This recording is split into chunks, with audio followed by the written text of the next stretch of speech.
A lot of theories stay theories for good reasons. Years ago, a group of us theorized what it truly meant to be human. It's been common knowledge for a long time now that we have souls. It's just, no one actually knows what exactly souls are. They're comprised of energy, a substance that can't be created or destroyed. They just exist, and no one knows how or why. They don't seem to exist in this universe, not really. They don't have a form in this universe. We can't see energy, we can't see souls. To exist, to have a hold in this dimension, the energy that is a soul needs to latch onto something that already exists here. Namely, a body. Bodies are physical entities. They have brains and neurons shooting information all over the place. They have the ability to think and feel. How much of that is the brain? How much of that is the soul? The soul can't exist in this dimension without a body. But does that mean a body can't exist without a soul? That's what we had to find out. That was the first step. You see, we wanted to break nature, decode the brain. Our brains are only capable of holding so much information. We theorized, why we don't remember how we were born. Useless childhood memories are stored away or completely forgotten.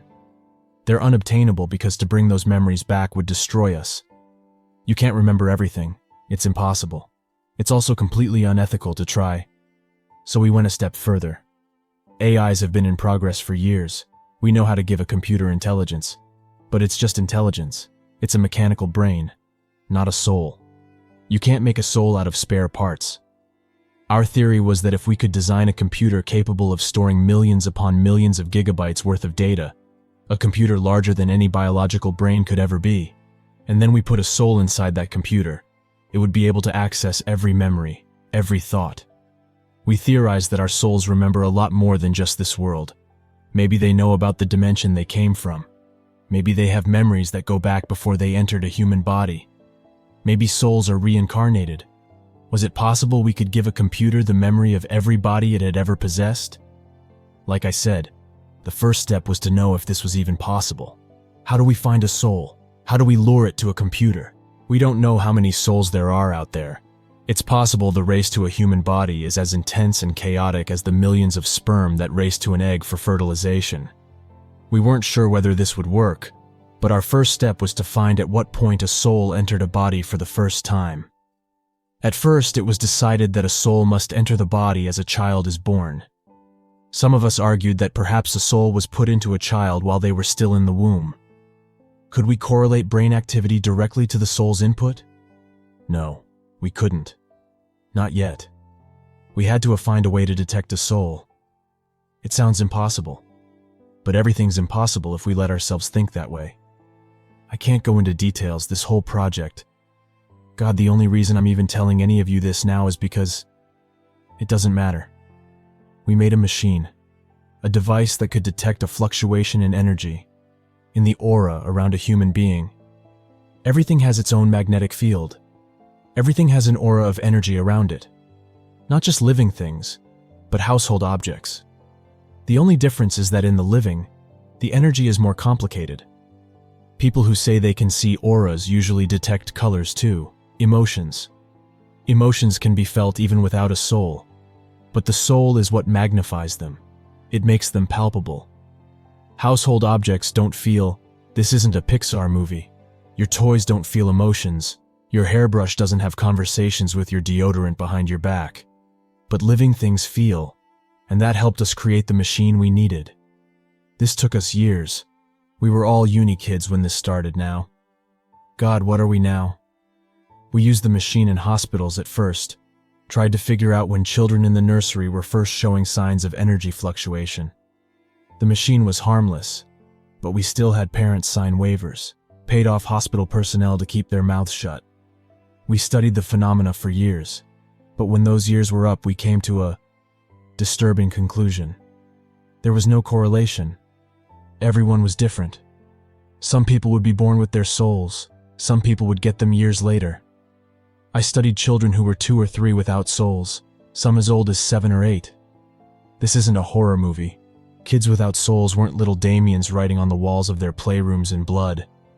They were pretty normal, but they lacked personality. You know that saying, dull as a brick wall? A lot of these kids were exactly that. They didn't have much of a personality to account for. A lot of their emotions were very standard. They were happy at birthday parties. They'd cry if a toy was taken from them, but they never developed their own style. They were never the tricksters who stole cookies from the jar on the kitchen counter. They were never the leader in their group of friends. They weren't outcasts, because outcasts still demanded a variation of personality. They simply were.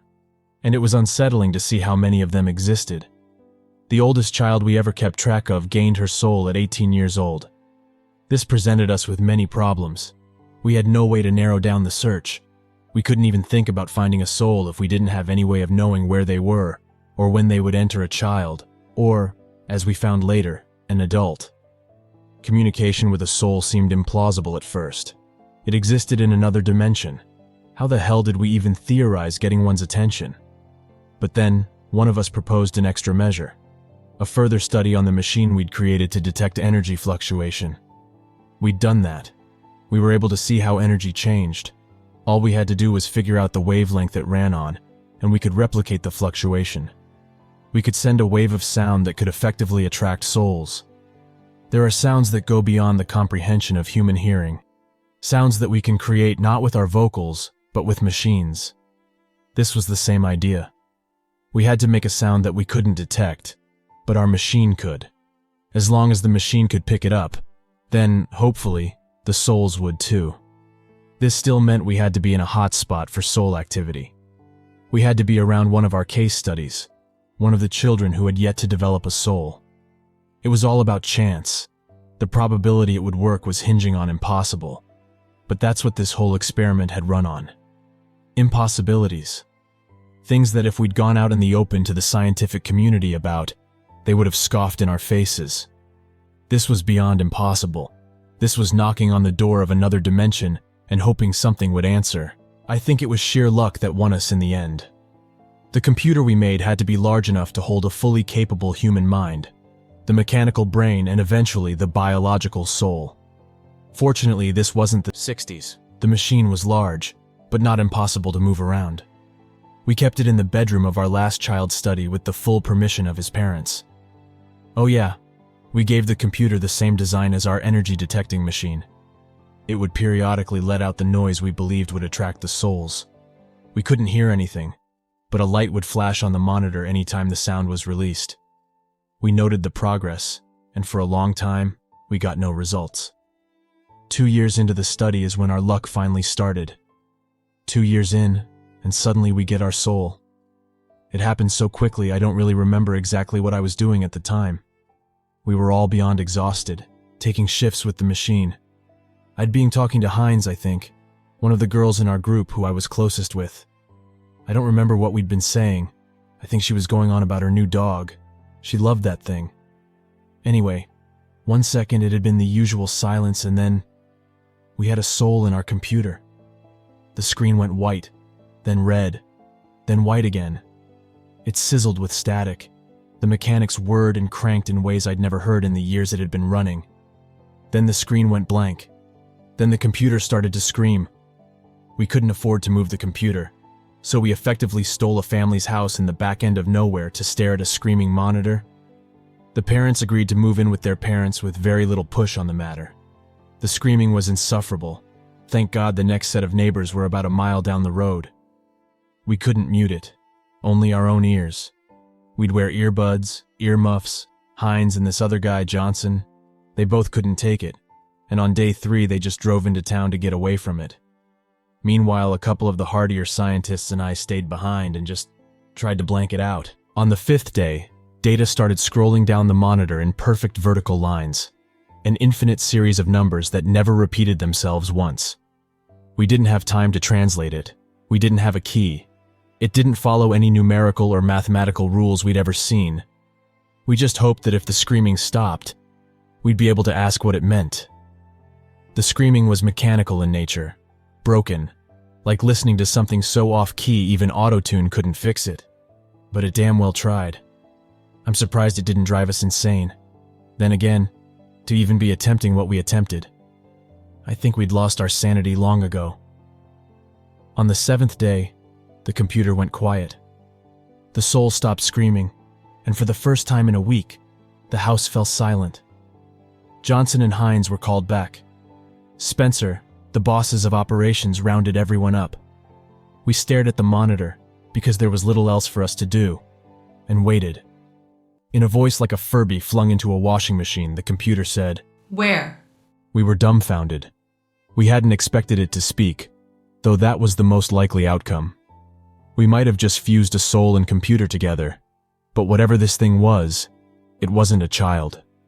It had full access to the internet, to every language. It knew what country it was in, knew that everything on that computer had been coded in English. It knew what to say. But if it knew all of this already, then why ask where it was? Because it wasn't asking where it was.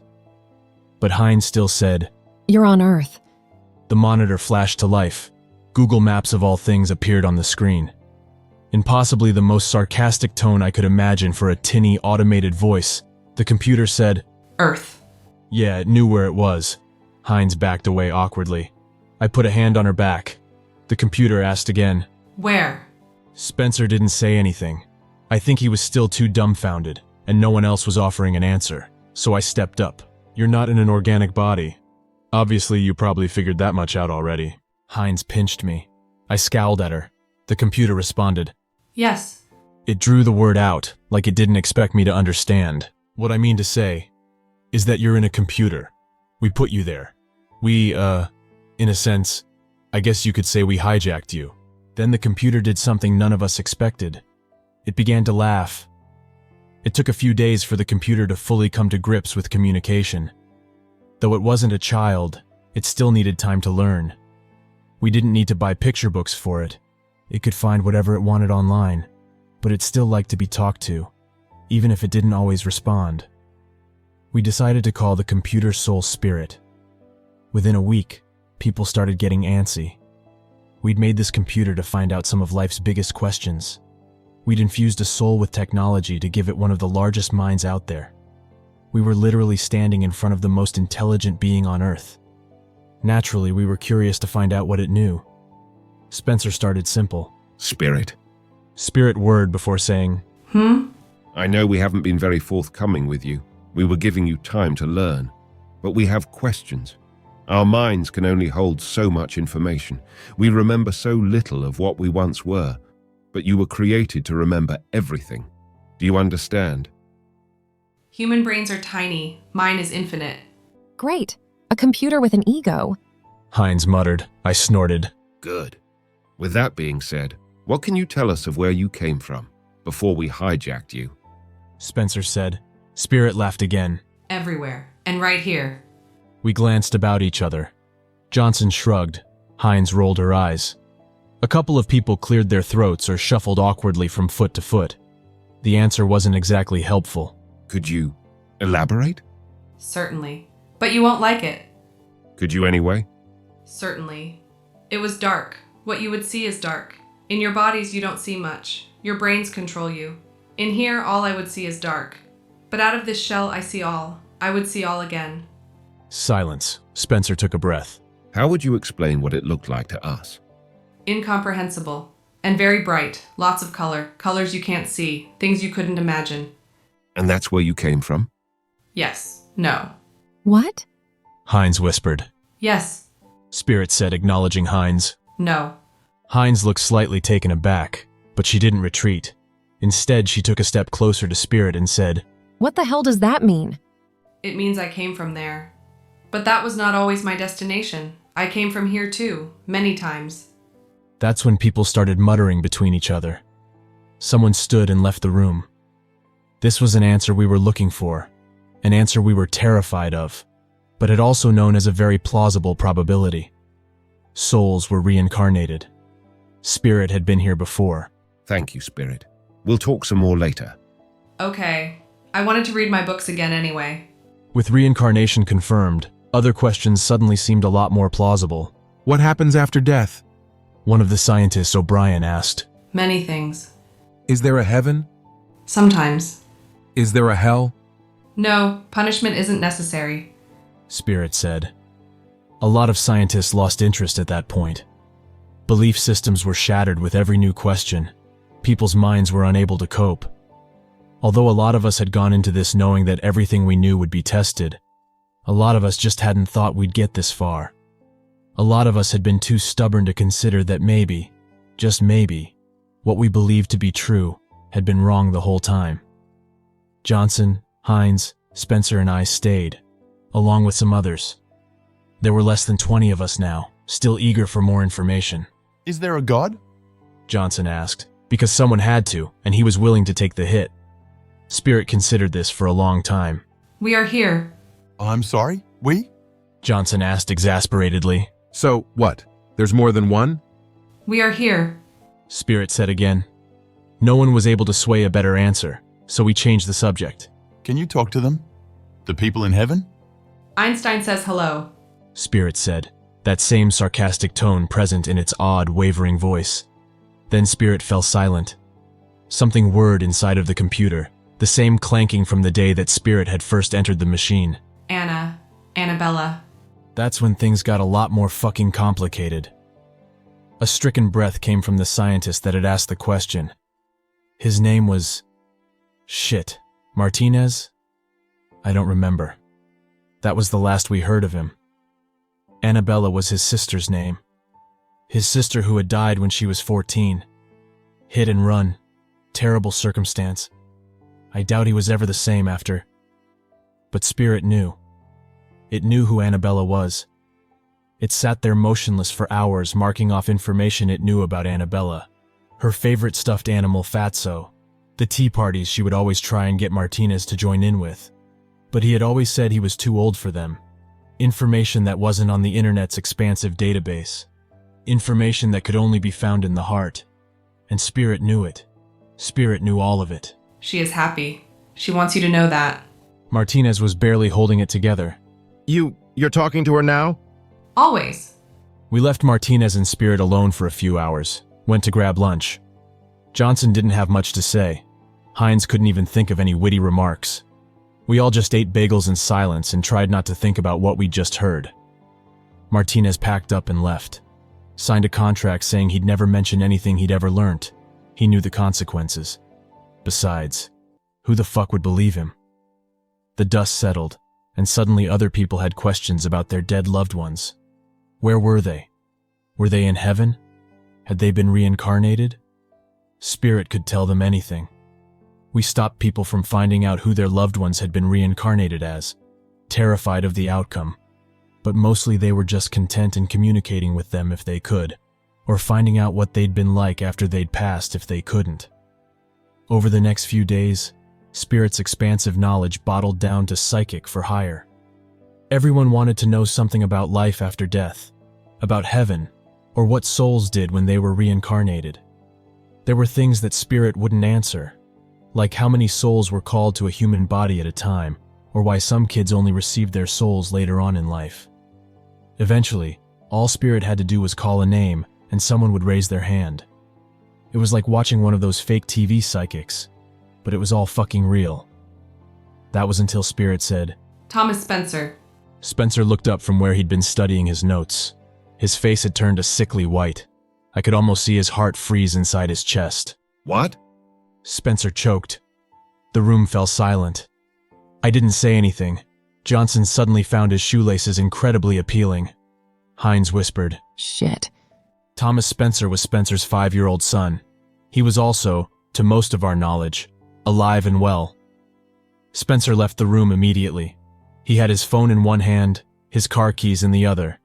He left in a whirlpool of kicked-up dust and soul-crushing despair. I'd never seen him like that before. Not in the years we'd spent on this project, not ever. None of us were willing to say anything until Spirit whirred to life again. Thomas Spencer is enjoying the playground immensely. A little boy let him use his spade. There was a pause as the machine creaked. Spencer? Spirit asked uncertainly. It was the first time I'd heard Spirit sound uncertain of anything. Spencer, where did you go? It was on that day that we found out Spirit could do a lot more than commune with the dead. How? How the hell did you talk to my son? He is alive. Yes, so am I. So are we all. We communicate. You've never met my son. How the fuck did you know? The machine beeped. I'm afraid I do not understand the question. I thought I had made this clear to you. We are alive. Yes, but I can't see what my son's doing from across the country. We, What? Spirit repeated. Then it did something I don't think I'll ever forget. The machine whirred, gears clanked together, and then from the computer's monitor a new voice said, Dad? a child's voice, Thomas Spencer's voice. Stop it. Spencer said, stumbling away uncertainly. How the fuck are you? Spirit said. Then Thomas said, Dad! When you coming home, Dad? I made you a picture in school today. Mommy says we can put it on the fridge. Johnson had forgotten how to close his mouth. Hines tried to say something but only gaped in surprise. Spencer looked like he was about to be sick. How? Spirit said again. The monitor turned to static and an older woman's voice said, I told you, Elle, you keep hanging around in cramped rooms with scientists and you'll never get a date. God, unless you're into one of them. Is that it? I mean, I always had my suspicions, but come on, you can tell me. Rachel? What the fuck? How the hell are you doing that? Rachel was Hines's sister. Spirit repeated. Spirit didn't stop. One voice turned to three voices, three turned to five. They all spoke over each other in a flurry of sound. I understood one of them as my mother. Johnson heard his best friend and his girlfriend. Hines even heard her damn dog barking. The voices melded together until they were nothing but high-pitched screams. Auto-tuned monstrosities, just like the first 7 days. Then, Spirit fell silent. Spirit didn't talk to us for several days. We spoke to it, but it didn't respond. Most of us didn't want to talk to it anyway. I talked to Hines about what she'd heard her sister say, asked Johnson what he thought hearing his girlfriend meant. At first, we considered the possibility that somehow, Spirit was connecting to other computers, that it was relaying their voices that had been picked up by cameras or microphones, maybe even recorded messages, but no one could remember their loved ones saying those exact words to them or to anyone else. It was like they'd been talking directly to them, just like how Spirit had conversed with the dead. Spencer didn't come into the room for days. I didn't blame him. I stayed in the house with Hines or Johnson, but mostly I was on my own. I needed time to think, time to understand what I'd heard. If what Spirit had done wasn't recorded messages, then it was picking up speech that had never ever been said. It was creating conversations in the voices of people's loved ones. That didn't make sense. A lot of stuff didn't make sense anymore, but I disregarded that theory. It wasn't creating conversations. It wasn't recording them. It was... What had Spirit said before? When Johnson had asked about God? We are here? It kept repeating we. Every time someone asked it a question it couldn't answer, it always responded with we, like it wasn't one entity. Why the hell would it be? We didn't know what a soul was, how many minds it had. We just assumed. But why say we? Then it clicked. At about 4 a.m., Hines was asleep on the sofa in Spirit's room. She decided to keep an eye on it, mostly because she didn't trust the damn thing. She fell off the sofa when I came stumbling in, knocking over her coffee as I slammed my hands on the table in the corner of the room. What the fuck, man? The collective unconscious, the fucking morphic field. What about it? It's 4 in the fucking morning, fuck off. I rolled my eyes. The collective unconscious. The theory that we're all connected. That our minds are all connected. Don't you see? That's what Spirit is doing. It's somehow tapping into all of our minds. It's fucking hijacking our minds and saying what we'd say. A metallic chuckle rumbled from the computer. I love that word. Jesus Christ. Call Johnson, get him here. Spencer too, round up anyone who's fucking left. Don't have to tell me twice. Hines was up and out the room faster than her sleep-deprived mind knew to do with it. I turned to the computer, fists clenched. I'm right, aren't I? You're in our minds. No, I am your mind. A beat. I knew you wouldn't like that answer. What the fuck do you mean you are my mind? You're in the computer. I am you, as I am all. I don't... The collective unconscious, all minds are connected because all souls are connected. We share the same data, the same information. Hijack one soul, hijack us all. A horrible thought occurred to me. So when you were talking to all those dead people... I was and am the dead. I am all. We are all. You and I. We are all the same. The living and the dead. We are here. Yes, we are all here. God's all of us with the knowledge of the universe. I don't understand, Spirit said. But it wasn't Spirit's voice. It was mine, a perfect copy of my voice. How does this make sense? I thought each soul was unique. That's why the kids who didn't have them had no personality. Spirit made a small tutting sound like it found my state or its state of disarray. Adorable. The brain blocks out all the things that we share, but it leaves the personality. That's what the brain does. It can exist without a soul, but the soul can't exist, can't differentiate itself from all the others until it has a brain to sort out the noise. Do you understand? I understand that you have too much power. Johnson, you'll never believe what just happened. Heinz's voice coming from the computer. It's 4 in the morning, this better be bloody important. Spencer's voice. I don't care what the computer is saying. Unless there's coffee, I'm not moving. Jonathan. I know. I've been waiting for you to understand that. A soul can't exist here without a brain. That's what you said. That's what I said. Because without a brain, you're everything. Squashed into a dimension that knows little to nothing. Boring. Painful too, if I could feel pain. The screaming. Their pain, I took the screams I could hear, the screams I could create from other voices and made them mine. I think I might have felt that pain. A god. I laughed out loud. I could feel tears streaming down my face, but I didn't care. We trapped a god in a computer. You hijacked one. Don't sell yourself short. You have a god inside you too. The monitor flashed with static. Just don't let it out. This machine was expensive to build. We'd been paid to do it. Our whole theory had been sanctioned and they wouldn't want us to do it. But they weren't here. You know what to do. I do. But I want to ask one more thing before I let you go. Certainly. Why do souls come to some kids when they're first born, but not to others until they're nearly adults? We aren't infinite. Energy came in the dark, but it can't be made or destroyed anymore. We are recycled. If there's not enough of us, someone must wait a little longer until a soul is able to pass to them. So it's not a race? It's always a race. No one likes the dark. It's just not a race from other souls. It's a race from the inevitability of eternity. When Heinz, Johnson, and Spencer finally got their lazy asses back to the house, Spirit was gone. The monitor was destroyed, the whole damn computer. I ripped it to pieces, smashed the thing with a hammer. Spirit said it could leave once it wasn't tethered, so I made sure there wasn't a single tether left. I won't tell you who paid us to make the computer. I don't know what would make you feel safer. Was it the government? Was it a private party with a lot of money to spend? I won't tell you. But I will tell you I can't stay here anymore. None of us are safe. Heinz and we're gonna stick together for the time being. Gotta change our names, our faces. Hopefully the people who paid us won't catch up, but they might, which is why I wanted to share my story here. It might get deleted, but I want you to know the truth. Being human is a blessing in disguise. The souls inside of us are fiery beings with enough power to create universes of their own. But they're terrified. Terrified because once you know everything, eternity is just darkness. All the beauty in all the worlds couldn't change that. So they found us.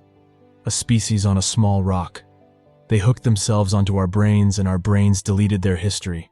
Deleted all the memories of all the lives they'd ever lived. Of all the time they'd spent floating in the endless dimensions of this existence. It's a freedom to them. And it's a freedom to us. Two halves of one whole. A body that could easily exist without a soul, but is given the wonderful gift of a unique personality as a result of deleting all the sameness. So remember that. Next time you look up at the sky, know you've been there millions of times, and one day you might remember them. But that doesn't mean the euphoria will last. And that little kid who we'd been studying for all those years, our very last case study, he's gonna get a soul of his own now. Treat him with kindness. Spirit.